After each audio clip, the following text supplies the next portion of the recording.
Mga kapuso, lalo pang lalakas at posibleng maging super typhoon ang Bagyong Francisco habang nasa loob ng Philippine Area of Responsibility. Huling nakita ang sentro ng Bagyong Francisco sa layong 525, silangan ng Tuguegarao City, Cagayan.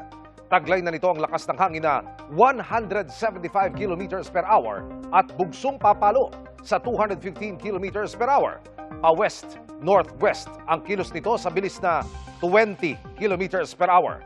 Dahil sa Bagyong Francisco, nakataas na ang wind signal number 1 sa Batanes, northeastern portion ng Cagayan, pati sa eastern portion ng Babuyan Islands. Ayon sa Pag-asa, posibleng lumakas ang Bagyong Francisco at maging super typhoon sa loob ng susunod na 12 oras.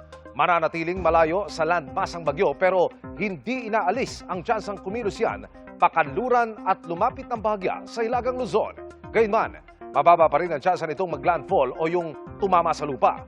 Posibleng Biyernes pa yan makalabas ng PAR. Samantala, isa pang low pressure area ang minomonitor sa labas ng PAR. May tsansa rin niyang maging bagyo at patuloy nating tututukan kung lalapit ito sa bansa. Sa ngayon, ramdam na ang epekto ng trough o yung extension ng Bagyong Francisco sa ilang bahagi ng Luzon. Habagat na pinalalakas ng bagyo at localized thunderstorms ang magpapaulan sa iba pang panig ng bansa. Base sa datos ng Metro Weather, umaga bukas, may tsansa ng ulan sa ilang bahagi ng Palawan, Western Visayas at ilang bahagi ng Cagayan.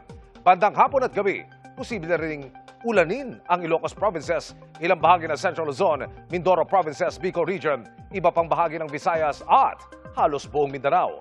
May malalakas na ulan na pwedeng magpabaha o magdulot ng landslide. Nananatili rin ang tsansa ng ulan sa Metro Manila, lalo na sa hapon o gabi, gaya ng naranasan kahapon at kanina.